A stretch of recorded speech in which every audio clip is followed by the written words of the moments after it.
Bismillah, Assalamualaikum warahmatullahi wabarakatuh.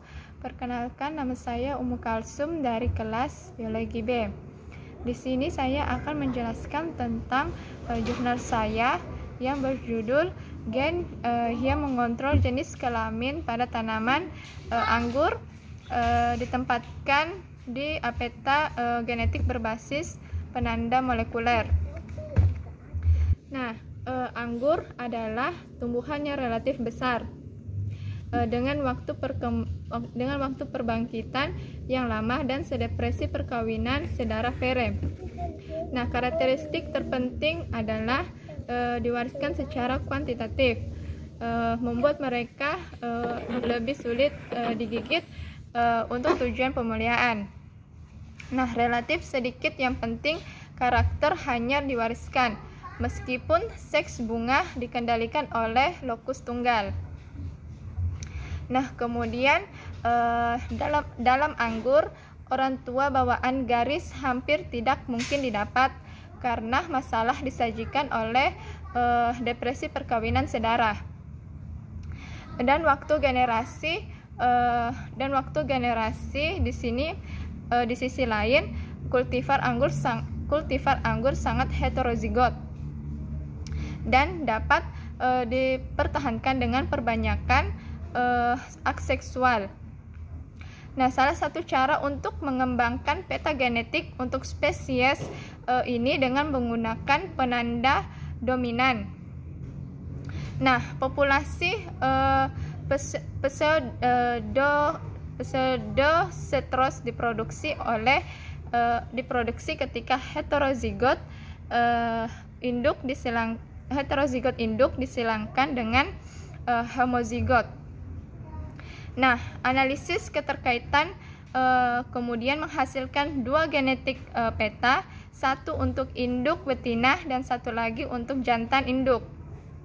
Kedua peta tersebut dapat digabungkan menjadi satu menggunakan penanda kodominan atau dengan efisiensi yang lebih rendah, marka dominan segregating 3:1. Nah, orang tua dan keturunan dinilai untuk jenis kelamin bunga saat berbuah. Jenis bunga dinilai setidaknya selama 4 tahun dan dikuatkan oleh setidaknya 4 tahun pengamatan pembentukan buah. Nah, horizon adalah pohon anggur berbunga sempurna yang selalu menghasilkan buah berbunga jantan dan tidak pernah berbunga buah melayani. Di antara keturunannya juga semua tanaman merambat berbunga sempurna. Nah, buah merambat sedangkan tanaman juga merambat dan bunga jantan tidak pernah menghasilkan buah. Nah, ekstraksi DNA RAPNA diekstraksi dari daun muda yang tidak mengembang menggunakan prosedur CTAB yang dimodifikasi. Pelet DNA akhir dilarutkan dalam steril konsentrasi air dan DNA diukur menggunakan spektrofotometer. DNA diencerkan menjadi konsentrasi kerja untuk reaksi RAPD. Nah, grup hubungan sebelum analisis keterkaitan kode plus dan minus vertet ke H atau heterozigot dan ahomozigot memungkinkan MAP dan memungkinkan MAP marker untuk menghitung kemungkinan dan skor LOD dan dengan benar mengidentifikasi hubungan antara penanda di kedua kopling dan fase tolakan. Nah, fragmen yang diperkuat berkisar dalam ukuran dari perkiraannya, yaitu 0,2 sampai 2,5. Setiap penanda diberi nama setelah nama primer diikuti dengan huruf. Surat-surat itu biasanya ditetapkan dalam urutan abjad, dimulai dengan yang tertinggi, penanda berat molekul yang dihasilkan dari primer tertentu, diakhiri dengan penanda berat molekul terendah.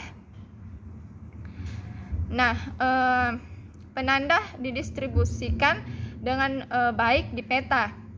Nah, senahannya 16 celah dengan lebih dari 20 cm antar penanda dan 15 kotak dengan 2 atau 3 penanda pada posisi yang sama.